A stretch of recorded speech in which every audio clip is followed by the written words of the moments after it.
Hi friends, welcome to our channel. ఆనంద ఇంట్లో అందరికీ కూడా చెబుతూ ఉంటుంది. శరణ్యని ఎవ్వరూ కూడా నమ్మరు ఇంట్లో, రోహిత్ తప్ప.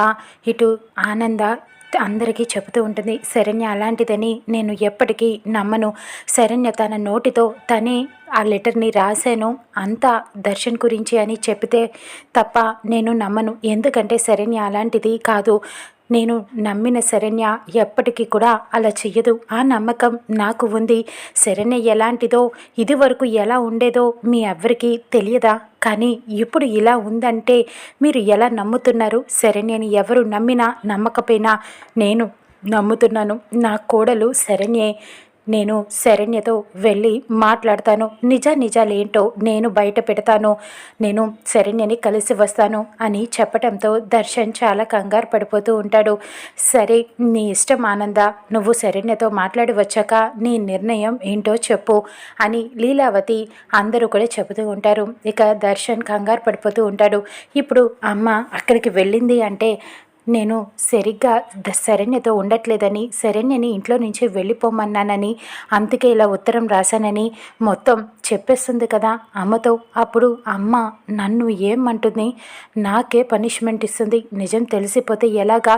నేను ఇంకా ఎప్పటికీ సమీరకు దగ్గర కాలేను. ఇక శాశ్వతంగా సమీరకు దూరం అయిపోయినట్టే. ఇప్పుడు ఇలానే చక్కగా శరణ్య దూరంగా ఉంటే నేను సమీరని పెళ్లి చేసుకొని మళ్ళీ తనని ఇంటికి కోడలుగా తీసుకురావచ్చు అని ఆలోచిస్తూ ఉంటాడు. ఇక ఆనంద బయలుదేరి శరణ్య దగ్గరికి వెళ్తూ ఉంటుంది. ఇక దర్శన్కి ఏం చేయాలో అర్థం కాదు. ఒక ప్లాన్ వేస్తాడు. శరణ్యకి ఫోన్ చేస్తూ ఉంటాడు. ఇంకా శరణ్య చాలా సంతోషపడుతూ ఉంటుంది. దర్శన్ ఫోన్ చేయటంతో ఈయన నాకు ఫోన్ చేశారా అని ఆనందపడుతూ ఉంటుంది. నన్ను ఇంటికి రమ్మంటారా అని ఆలోచిస్తూ ఉంటుంది.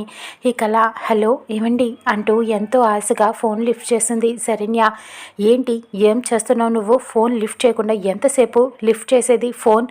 ఇప్పుడు చెప్పేది నేను జాగ్రత్తగా విను. నువ్వు అమ్మ నీ దగ్గరికే బయలుదేరి వస్తోంది. ఆ ఉత్తరం నువ్వు రాసావంటే మా అమ్మ నమ్మట్లేదు. కాబట్టి ఇప్పుడు మా అమ్మ వచ్చి నిన్ను బ్రతిమలాడుతుంది. ఆ ఉత్తరం ఎందుకు రాసావు? నువ్వు మళ్ళీ మా ఇంటికి రామ్మా, కోడలుగా దీపం పెట్టు, మా అబ్బాయి జీవితంలోకి మళ్ళీ రా అని పిలుస్తూ ఉంటుంది. కానీ నువ్వు నేనే ఇంటి నుంచి వెళ్ళిపోమన్నానని మొత్తం నిజం చెప్పేశావే అనుకో, అప్పుడు నీ గతి ఏమవుతుందో తెలుసా? నువ్వు ఈ ఇంటికి వస్తావు, కానీ నేను ప్రాణాలతో ఉండను. నేను చెప్పాను కదా, చెప్పింది చెప్పినట్టుగానే నేను చేస్తాను. అది గుర్తు పెట్టుకో. నువ్వు మా అమ్మ వచ్చి బ్రతిమలాడినా సరే నువ్వు మళ్ళీ తిరిగి నా ఇంటికి రావద్దు. రాను అని చెప్పేసేయ్. ఇక నా జీవితంలో దర్శన్ లేడు అని చెప్పి అర్థమైందా? మా అమ్మ ఎంత బ్రతిమలాడినా నువ్వు ఇంటికి రావటానికి మాత్రం ఒప్పుకోకు.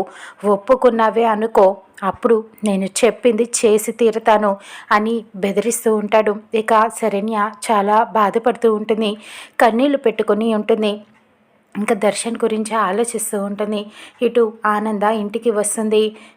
ఇంటికి రావటంతో శరణ్య అమ్మా నాన్నలు ఆనందని పిలిచి లోపల కూర్చోపెట్టి మాట్లాడుతూ ఉంటారు. శరణ్య ఇలా చేస్తుందని నేను అనుకోలేదమ్మా అని విశ్వనాథం, గీత బాధపడుతూ ఉంటారు. లేదన్నయ్య, శరణ్య అలా చేసిందంటే నేను కూడా నమ్మను. నాకు శరణ్య మీద నాకు నమ్మకం ఉంది. నేను అసలు ఏం జరిగిందో తనతో మాట్లాడతాను, ఒంటరిగా మాట్లాడతాను అని చెప్పి ఇక తలుపు కొడుతూ ఉంటుంది. శరణ్య లోపల కన్నీళ్లు పెట్టుకుని బాధపడుతూ ఉంటుంది. ఇప్పుడు అత్తయ్య గారికి నేను ఏమని చెప్పాలి అని ఆలోచిస్తూ ఉంటుంది. ఇక తలుపు తీసి లోపలికి ఆనంద వెళ్తుంది. ఏంటి శరణ్య, బాధపడుతున్నావా అని అడుగుతూ ఉంటుంది. మీరు ఇలా వచ్చారేంటి అత్తయ్య గారు అని అడుగుతూ ఉంటుంది శరణ్య. నేను ఒక్క మాట అడుగుతా, నిజం చెప్పు. నువ్వు నిజంగానే దర్శన్తో ఉండటం నీకు ఇష్టం లేదా? దర్శన్ గురించి ఆ ఉత్తరం రాసింది నువ్వేనా అని ప్రశ్నిస్తూ ఉంటుంది. నిజం చెప్పు శరణ్య, నువ్వు ఎవ్వరికి భయపడొద్దు, ఎవ్వరికి దడవద్దు, నేను చూసుకుంటాను. నిజంగా చెప్పు, నువ్వు అలాంటి ఉత్తరం రాసావా? దర్శన్ గురించి అలా రాసావా? నా నమ్మకంని వమ్ము చేసావా? నేను నిన్ను చాలా నమ్మాను శరణ్య. నా నమ్మకం ఎప్పుడు తప్పు కాదు. నీ గురించి నాకు తెలుసు శరణ్య. నిన్ను ఎదుటి వాళ్ళకి నువ్వు ఎవరిని కూడా బాధ పెట్టే తత్వం కాదు నీది. నాతో నిజం చెప్పు. ఎందుకు అలా ఉత్తరం రాసావు? నువ్వు రాయలేదు కదూ ఆ ఉత్తరం అని చెప్పి అడుగుతూ ఉంటుంది. ఇక శరణ్య ఏమని సమాధానం చెప్తుందో చూద్దాం రానున్న ఎపిసోడ్.